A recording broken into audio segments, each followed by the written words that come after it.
السلام علیکم ورحمۃ اللہ وبرکاتہ۔ پیام رمضان۔ ہم نے اس قرآن کو شب قدر میں نازل کرنا شروع کیا، اور تمہیں کیا معلوم کہ شب قدر کیا ہے؟ شب قدر 1000 مہینے سے بہتر ہے۔ اس میں فرشتے اور روح القدس ہر کام کے انتظام کے لیے اپنے پروردگار کے حکم سے اترتے ہیں۔ یہ رات طلوع فجر تک امن و سلامتی ہے۔ آج 25واں روزہ ہے۔ مہمان رمضان آہستہ آہستہ ہم سب سے رخصت ہو رہا ہے۔ آہب دل پہ ہے غم کا غلبہ،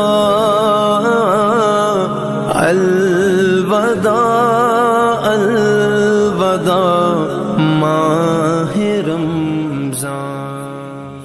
آج 25ویں شب، آج کی شب قدر کو تلاش کرنی ہے تاک راتوں میں۔ خوب عبادتیں کرنی ہے، خوب تسبیح پڑھنی ہے، خوب نمازیں پڑھنی ہے، اور خوب قرآن پاک کی تلاوتیں کرنی ہے۔ قرآن پڑھنا ہے۔ قرآن پاک کی خوبصورتی یہ ہے کہ آپ اس کے پیغام کو بدل نہیں سکتے، ہاں مگر وہ آپ کو بدل سکتا ہے۔ بے شک اس میں کوئی گنجائش نہیں، یہ سچ ہے۔ قرآن ہم کو بدل سکتا ہے۔ ہم سے جو کچھ بھی اس دنیا میں، یہ نفس نفسی کے عالم میں جو کچھ بھی اٹھتے بیٹھتے چلتے پھرتے جو غلطیاں ہوتی ہیں، جو حضور پاک صلی اللہ علیہ وسلم کی ایسی ایسی سنتیں کہ پانی پیو بیٹھ کے 3 گھونٹ، وہ بھی الحمدللہ ہم ادا نہیں کر پاتے، اللہ کا شکریہ ادا نہیں کر پاتے ہم۔ بس ایک نفس نفسی مصروفیات، اس میں ہم دوڑے چلے جا رہے ہیں۔ اللہ تعالیٰ دل اور نیتوں کو حال جانتا ہے۔ ہم کیا کچھ کر رہے ہیں، کیا کچھ نہیں کر رہے، کیا کچھ ہم نے کیا، اس سے کچھ چھپا نہیں، وہ سب جانتا ہے، اسے سب معلوم ہے۔ وہی رب ہے جو دیکھ رہا ہے۔ حضرت عائشہ رضی اللہ عنہ سے روایت ہے کہ رسول صلی اللہ علیہ وسلم نے فرمایا، رمضان کے آخری عشرہ 10 دن کی راتوں میں لیلۃ القدر کو تلاش کرو۔ آج کی رات بھی خوب جاگنے کی، عبادت کرنے کی رات ہے۔ جاگے اور اپنے گھر والوں کو جگائیں۔ غور سے سنیں، یہ آسمانوں میں تمہاری چرچے کا سبب اور زمین میں تمہارے لیے نور، وہ کیا ہے؟ وہ قرآن ہی ہے۔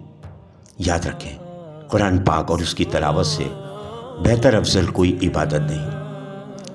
صحیح کی روایت میں ہے کہ جو شخص قرآن پاک کو اٹک اٹک کر پڑھتا ہو اور اسے پڑھنے میں دقت ہوتی ہو یا محنت ہوتی ہے تو اس کو دگنا ثواب ہے، ایک تلاوت کا اور دوسرے محنت کا۔ آج 25ویں شب ہے۔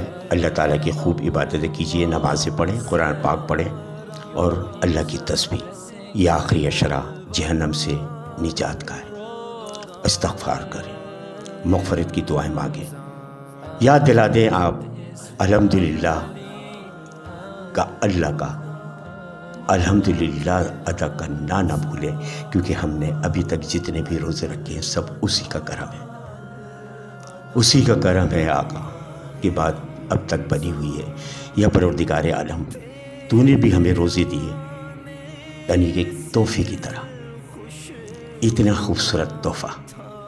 اگر ہم اس سے آج بھی کچھ حاصل نہ کر سکے تو پھر ہم زندگی بھر کچھ حاصل نہ کر سکیں گے۔